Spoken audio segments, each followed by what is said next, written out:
하나님 말씀은 야고보서 1장 18절에서 21절까지 말씀입니다. 신약성경 371쪽입니다. 야고보서 1장 18절에서 21절까지 말씀 제가 읽겠습니다. 그가 그 피조물 중에 우리로 한 첫 열매가 되게 하시려고 자기의 뜻을 따라 진리의 말씀으로 우리를 낳으셨느니라. 내 사랑하는 형제들아, 너희가 알지니 사람마다 듣기는 속히 하고 말하기는 더디하며 성내기도 더디하라. 사람이 성내는 것이 하나님의 의를 이루지 못함이라. 그러므로 모든 더러운 것과 넘치는 악을 내버리고 너희 영혼을 능히 구원할 바 마음에 심어진 말씀을 온유함으로 받으라. 아멘. 담임 목사님 나오셔서 말씀 선포하시겠습니다. 오늘 9월 첫날 첫 주일은 교회력으로 성령 강림절 후 5번째 주일이며 이제 가을 사역을 본격적으로 시작하는 주일입니다. 이 시간에 교회력으로 주신 말씀인 야고보서 1장에서 말씀을 봉독을 했는데, 이 말씀을 중심으로 해서 가을 사역을 시작하며 라는 제목으로 설교 말씀을 드리겠습니다. 이 땅에 사는 피조물 중에 삶의 의미를 생각하면서 사는 피조물은 오직 사람뿐입니다. 우리가 흔히 듣는 대로 배부른 돼지보다는 배고픈 소크라테스로 살겠다고 하는 말은 그저 되는 대로 본능을 따라 살지 않고 삶의 의미를 생각하면서 사는 것이 인간다운 것이다 라는 그런 의미를 담고 있는 것이죠. 근데 이렇게 사람이 삶의 의미를 생각하며 살아가며 조금 학문적으로 얘기하면 학자들은 그 생각이 두 방향에서 이어져야 된다고 합니다. 제가 여러분들에게 설교를 하면서 은연중에 말씀드리기도 했고 또 직접적으로 말씀드리기도 했습니다는, 하나는 공시적인 시각이고 하나는 통시적인 시각입니다. 먼저 사람은 공시적으로 생각하면서 살아갑니다. 그 르네 지라르라고 하는 아주 유명한 학자가 인간의 욕망은 제3자의 욕망이다, 그런 이론을 펼쳐서 아주 세계적으로 유명한 학자가 됐는데, 아주 쉽게 말하면 이런 거예요. 사람이 요즘 젊은 아이들이 목걸이를 하나 산다. 그런데 SNS나 뉴스를 들어보면 어떤 연예인이 어떻게 생긴 목걸이를 하나 걸고 드라마에 나왔더니 그 다음 날로 그 목걸이는 모두가 다 완판이 됐다. 그러니까 내가 어떤 목걸이를 고를 때 내가 좋아서 고르는 게 아니고 누군가 제3자 이름 있는 사람이 그걸 걸고 있는 걸 보면 그걸 걸면 나도 그렇게 될 것 같다는 욕망 때문에 그 매개된 욕망이 사람들의 생각과 행동을 좌우한다는 것이죠. 그러니까 인간은 삶을 살아가는데 지금 여기서 내가 서 있는 앞뒤 좌우 옆을 수평적으로 보면서 다른 사람들과의 관계와 비교 속에서 자기 삶의 의미를 부여하면서 살아간다는 것이죠.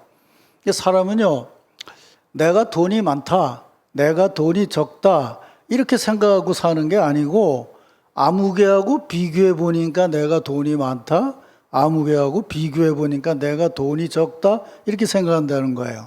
내가 살아가는 집을 평가할 때도 아무개 집을 보고 나니 내 집이 이렇다 평가하고, 내 차를 평가할 때도 아무개가 타는 차를 보니 내 차가 이렇다 저렇다 평가하며 살아간다는 것이에요.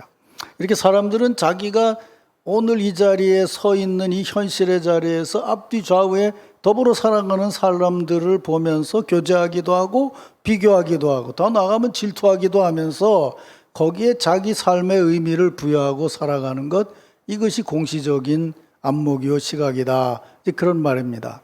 그다음에 또 하나는 이제 말씀드린 대로 통시적인 시각이 있는데 이건 뭐냐면 한마디로 말하면 역사적인 시각이에요. 자신을 보되 과거와 현재와 미래라는 시간의 흐름 안에서 자신의 삶의 의미를 생각하고 살아간다는 거예요.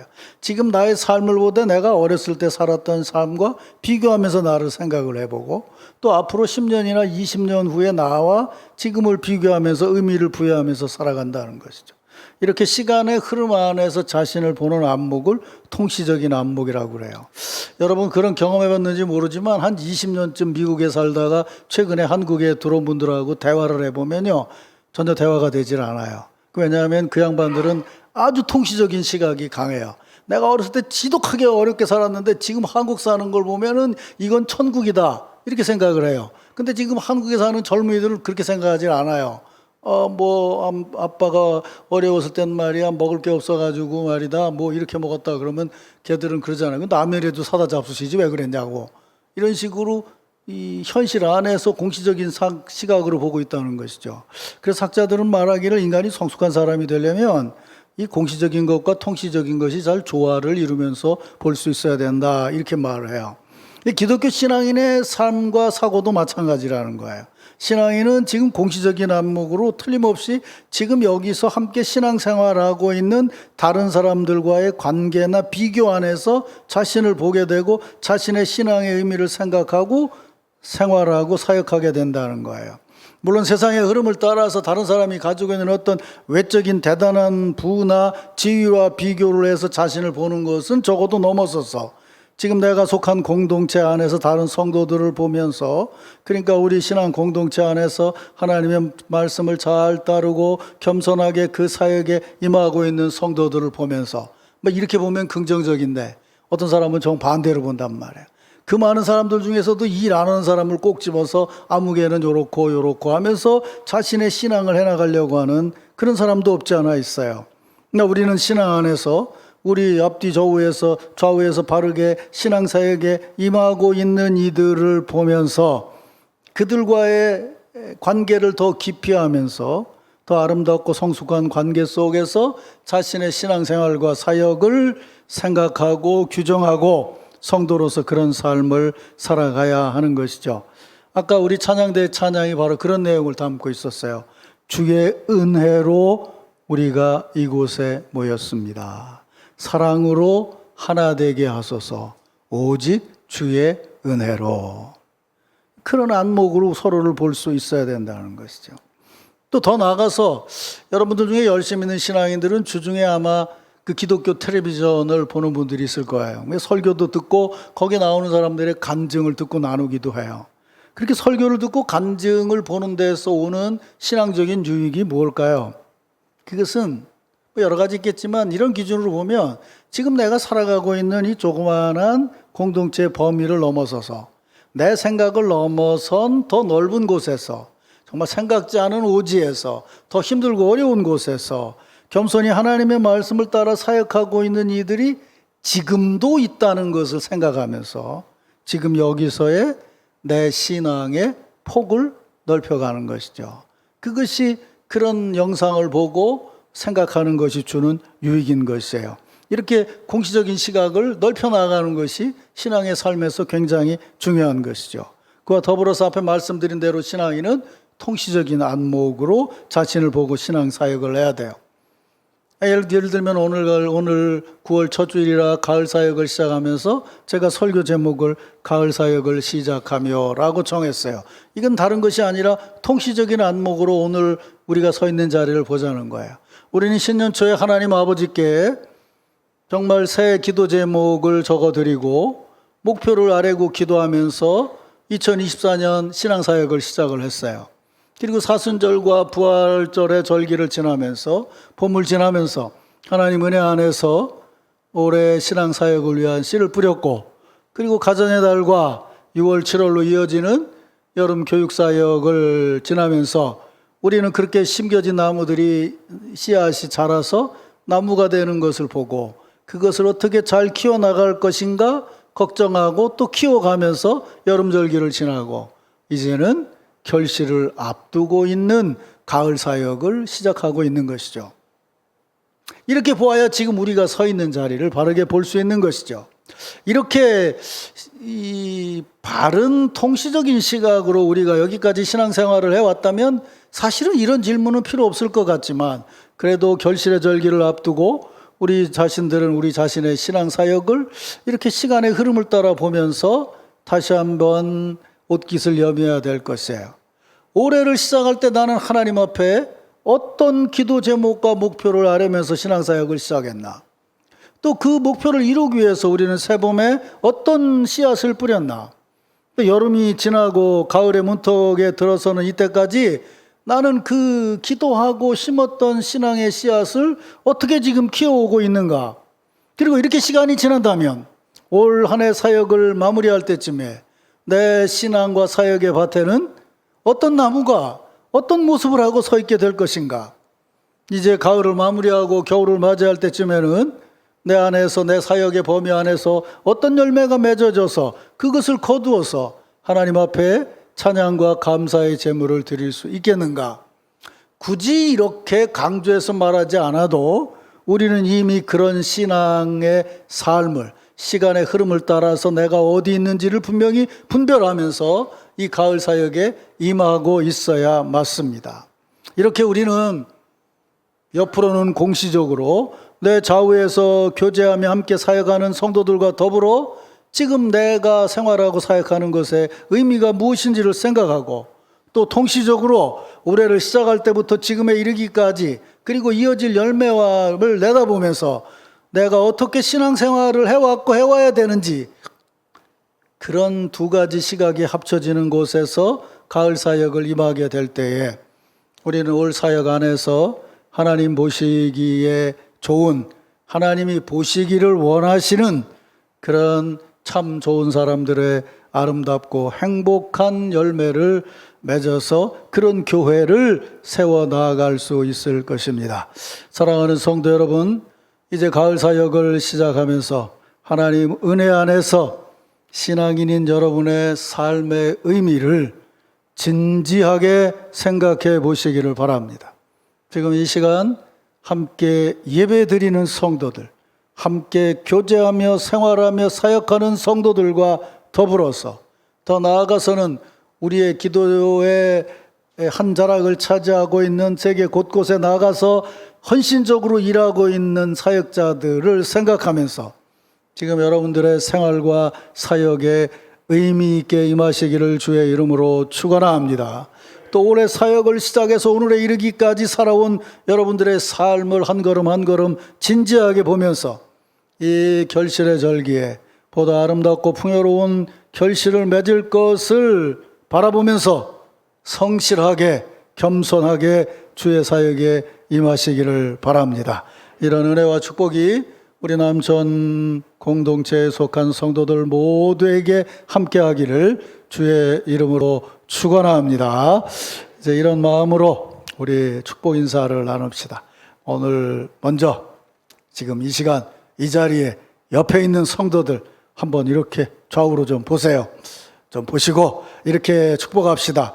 본을 보이며 함께 해주셔서 감사합니다.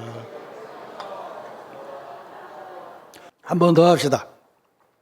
올 사역을 은혜롭게 마무리합시다.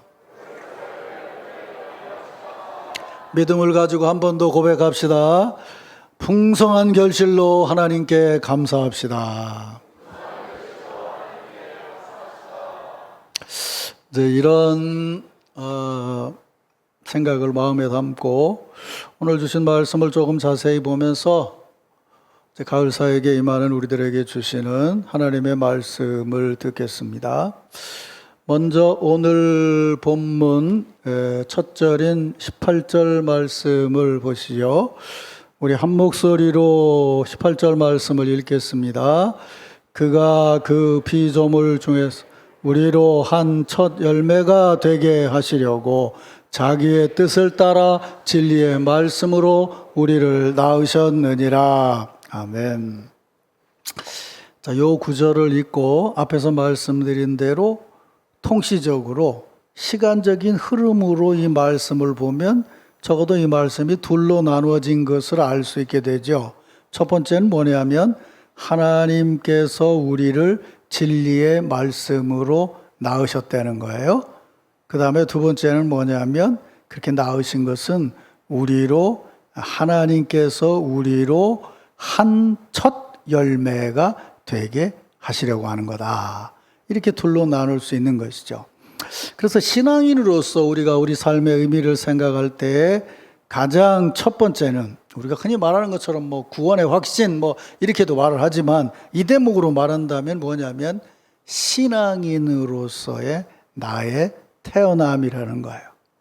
그걸 뭐 중생이라고 말하든지 거듭남이라고 말하든지 어쨌든 우리는 기독교인으로 태어났기 때문에 기독교 신앙인으로서 우리 삶의 의미를 생각할 수 있는 것이죠. 믿습니까, 여러분?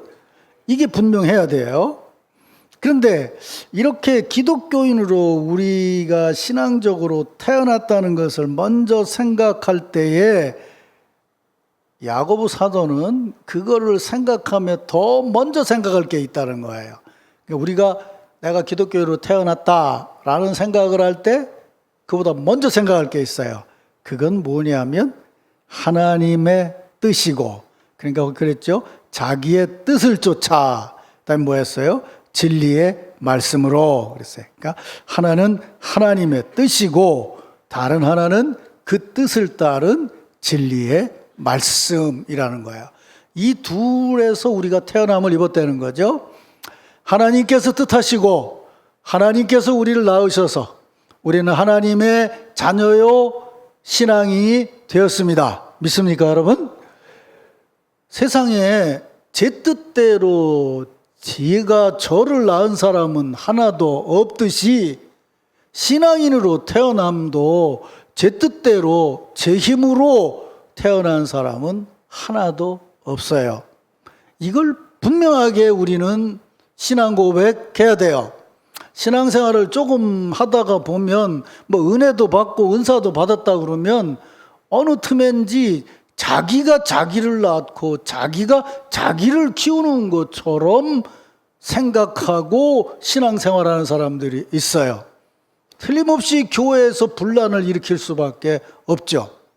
우리는 하나님의 뜻을 따라서 하나님의 자녀가 된 것을 분명하게 믿어야 돼요. 믿습니까, 여러분? 그 다음에 그 뜻은 보세요. 하나님은 영이셔요. 뜻도 머릿속에나 마음속에 있는 거죠. 그러면 하나님의 뜻은 우리가 흔히 말하는 오감을 가지고는 알 수가 없는 거예요. 그렇잖아요. 아니, 하나님의 뜻은 그만두고 옆에 앉아있는 성도가 여러분에게 무슨 뜻을 가지고 있는지 보면 알 수 있어요? 몰라요. 하나님의 뜻을 모르기 때문에 그것을 알고 그 은혜에 감사하도록 보여주신 것이 뭐냐? 진리의 말씀이라는 거예요. 인간의 몸을 입고 오신 예수 그리스도, 그분이 참 진리로 우리를 낳으셨다는 거예요. 예수님의 십자가의 죽으심과 부활의 진실 속에서 하나님은 우리를 신앙인으로 태어나게 하셨다는 거예요. 그것을 야고보 사도는 이렇게 말해요. 진리의 말씀이다.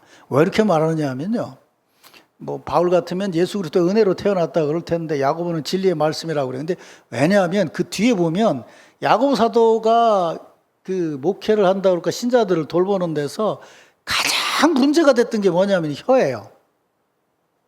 그래서 이 혀가 너 어떻게 한 혀를 가지고 한 번은 찬송을 하고 한 번 남을 욕하고 그러냐.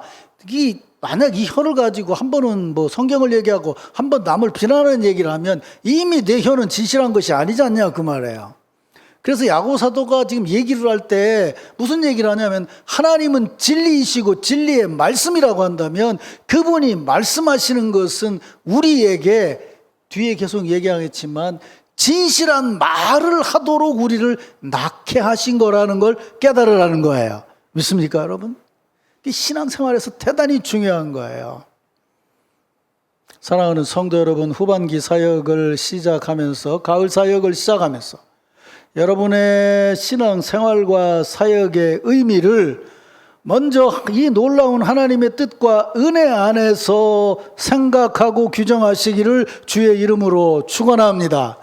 내 뜻이 아니라 하나님의 뜻, 수도 없이 변하는 내 혀의 말이 아니라 진리의 말씀으로 나를 낳으셔서 하나님을 아바 아버지라고 부를 수 있게 해주신 은혜 안에서 내가 신앙인이 되었고, 그 은혜 위에서 우리는 삶과 사역을 이어갈 수 있는 것이에요. 이런 은혜와 축복이 여러분 모두에게 함께하기를 주의 이름으로 축원합니다. 이런 생각에 이어서 두 번째 은혜를 야고보서 기자는 이렇게 말하죠. 하나님께서 우리로 한 첫 열매가 되게 하신다라고 말했어요. 이거 참 재밌잖아요. 한 첫 열매야. 하나이면서 첫 번째 거라. 첫 번째인 하나라는 거예요. 근데 이 말 속에 상당히 중요한 의미가 담겨져 있어요. 우선 우리로 첫 열매가 되게 하신다라고 하는 거는 뭐예요? 첫 번째 거는 새로운 거라는 거죠. 요 며칠 그 SNS 뉴스에 나오는 것이 뭐냐면 아이폰의 새로운 출시 얘기예요. AI를 뭐 탑재해가지고 새로운 게 나온다. 어쩌 이런 얘기를 해요. 그게 나오면 그게 뭐예요? 새 것이 나오면 첫 번째 거잖아요. 다른 아이폰들이 다른 게 있지만 그게 첫 번째 거예요. 이 굉장한 의미가 있어요. 첫 번째 거기 때문에 그건 나름의 독특한 새로움이 있다는 거예요. 우리는 신앙생활하면서 이걸 잘 분별해야 돼요. 어떤 신학자가 글을 쓰면서 이런 얘기를 했어요. 교회 안에는 평등이 없다 그랬어요.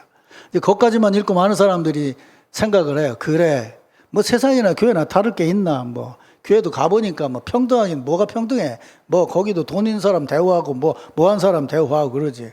교회 가봐라, 뭐 목사하고 장로하고 사이도 그렇고 뭐 직분자하고 평신도 사이도 그렇고 뭐 있는 사람하고 없는 사람하고 뭐 너무 불평등하게 대하는 거 아니냐라고 세상을 먼저 보면서 이런 평가를 하기가 쉬워요. 근데 우리가 말씀을 따라서 이 말씀을 이해한다면 교회 안에는 평등은 없다라는 이 말씀을 이해하는 것은 사실은 굉장히 중요해요.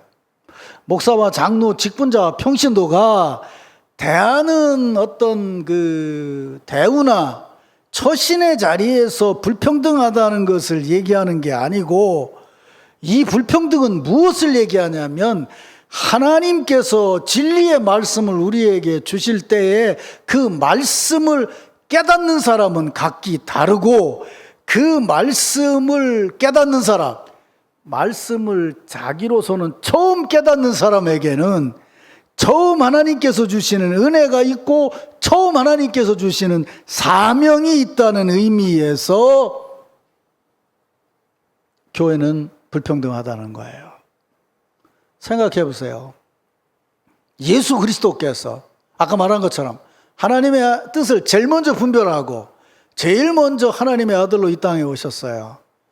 그분에게는 우리가 생각도 할 수 없는 불평등이 있었어요. 하나님의 뜻과 하나님 나라를 이루기 위해서 다른 사람의 죄를 대신해서 지독하게 고통스럽고 지독하게 불명예스러운 죽음을 감내해야 되는 불평등이 그에게 첫 번째 임했어요.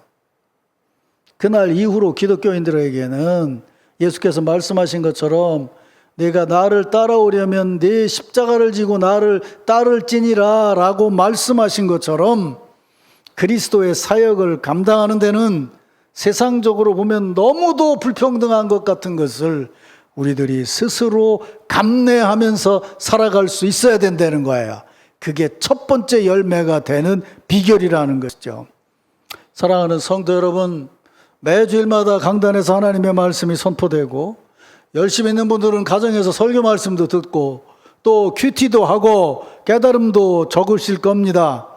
그때마다 하나님께서는 여러분 한 분 한 분에게 하나님의 진리의 말씀을 주셔서 그 말씀이 여러분만의 독특한 첫 열매로 맺어지게 하시기를 원하심을 믿으시길 바랍니다. 그것이 여러분의 신앙사역의 중심임을 분명히 깨달으시기를 바랍니다. 근데 이렇게 생각하면 나만 손해보는 것 같잖아요. 근데 그렇지 않아요. 절대로 손해가 아니에요. 왜냐? 첫 열매라고 얘기했을 때는, 첫 열매만 봤을 때는 하나의 첫 열매지만, 첫 열매는 반드시 두 번째, 세 번째 열매를 기대하고 열매가 맺어지게 돼 있어요. 만약 어떤 사람이 연구를 해가지고 말이죠, 이렇게 씨앗, 벼씨앗 하나 품종을 이건 병에도 강하고 열매도 크게 맺고 맛도 있는 그런 새로운 품종을 개발했다고 합시다. 이거 쌀에 먹으면 맛있고 열매도 크고 좋은 거예요. 그래서 이거 처음 맺었으니까 그래 맛있겠다 그러고 홀딱 낼름 먹을 사람은 아무도 없어요. 지금 먹고 싶어도 어떻게 해요? 그 열매를 다시 심지요. 그랬더니 그 열매가 독특하게 자기만의 죽음을 했더니 그 뒤에 뭐예요? 두 번째, 세 번째 열매가 맺어져 가는 거죠. 그게 교회예요. 나의 사역이 하나님 은혜 안에서 바른 첫 열매가 됐을 때 나의 사역을 통해서 열매가 맺어져 가요. 하나, 둘, 셋, 넷 지속적으로 열매가 맺어져서 열매가 결실이 되겠죠. 근데 나만이 아니에요. 이건 아까 말씀드린 대로 옆으로 늘어나게 돼요. 내가 맺어진 열매가 다른 사람에게 영향을 끼쳐서 그 사람에게 또 다른 열매를 맺게 해요. 그래서 우리를 시작으로 각자에게 맺어지는 독특한 열매들이 시작되면서 또 두 번째, 세 번째 열매를 맺게 돼요. 그게 뭐냐면 하나님 나라의 시작이고 아름다운 교회의 공동체인 것이에요. 사랑하는 성도 여러분, 이 가을 사역을 시작하면서 하나님의 은혜 안에서 여러분 모두가 이런 첫 열매임을 인정하시고 두 번째, 세 번째 열매를 바라보면서 여러분의 신앙생활과 사역을 이어가시기를 주의 이름으로 축원합니다. 설교를 마무리하겠습니다. 오늘 읽은 말씀을 뚝 띄어서 맨 마지막 절 21절인가요? 보면 이런 말씀이 되어 있죠. 마지막 절 그 중반 이후에 마음에 심어진 말씀을 온유함으로 받으라 라고 기록하고 있어요.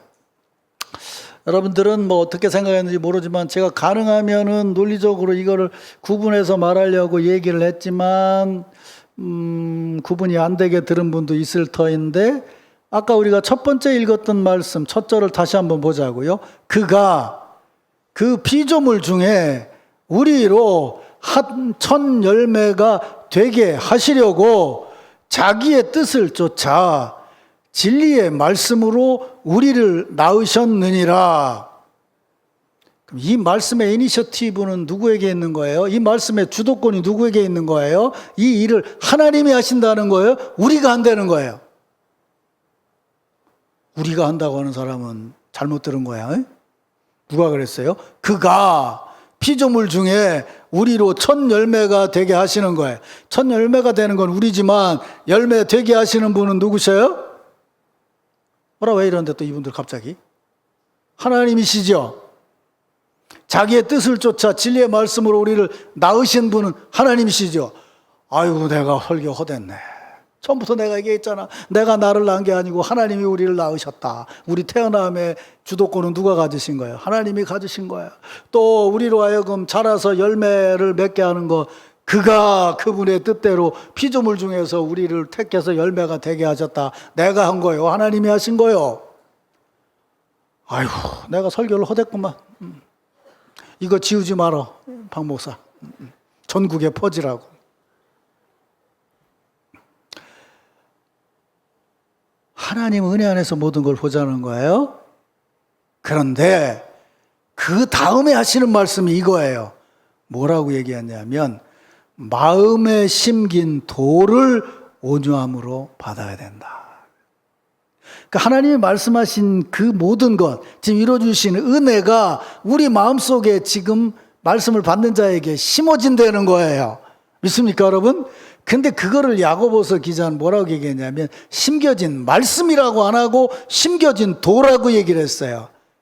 왜 도라고 했을까요? 여기 길도잖아요. 그 하나님이 그렇게 역사하심을 우리는 어떻게 해야 되는 거예요? 따라가야 되는 거죠.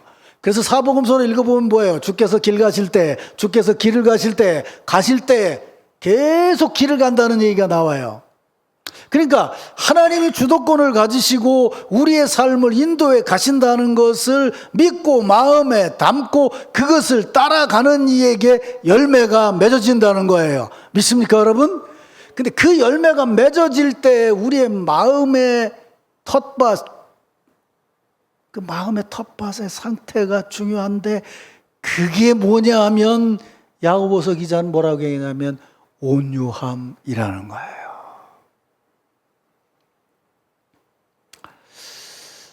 내가 지금까지 목회를 하면서요, 어떤 분이 교회에서 일을 잘 하다가 나한테 와가지고 목사님, 저 이제 못하겠습니다.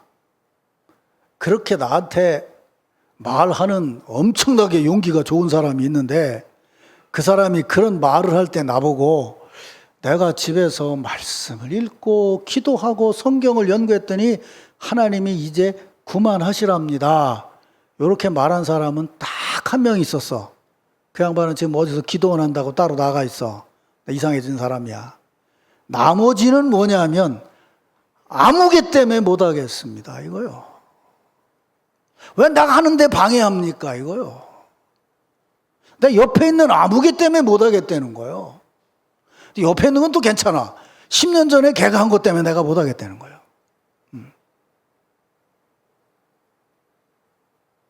이걸 야고보서 기자의 말대로 뭔지 아세요? 마음의 온유함을 잃어버렸다는 거예요. 온유함이라는 것이 뭔지 아세요? 전에 한번 설명했잖아요. 우린 보통 그렇잖아요. 애싸움이 으름싸움 돼요. 그래갖고 나중에 총도 쏘고 그래요. 처음에는 여보세요. 왜 그러세요? 그랬더니 차 사고 났어. 여보세요. 받으면 돼요? 그랬더니 내가 받고 싶어 받았어. 그러면 어쭈 반말해? 그래. 그럼 너한테 반말도 못해? 내가 많이도 많은데 엠마 네가 반말해? 어쭈 나한테 욕해? 그래서 그 다음에 이제 멱살 잡아? 그 다음에 싸워? 그 다음에 이 싸움이 커져요. 한국 사람은 아주 감정 조절을 못해서 요만한 싸움을 이렇게 만들어 놓을 때가 너무 많아요. 온유함이라는 것의 의미는 뭔지 아세요? 저 사람이 나 뺨을 탁 때렸어요. 내가 가지고 있는 실력이나 지위나 모든 것을 봤을 때 내가 저 사람을 뺨으로 때린 사람을 주먹으로 때려도 아무 문제가 없을 처럼 내가 힘이 있어요. 그런데 때렸는데 참는 것이 온유함이에요. 왜? 상대적인 비교보다 더 큰 하나님의 은혜가 있으니까. 어째 아멘을 안 한대?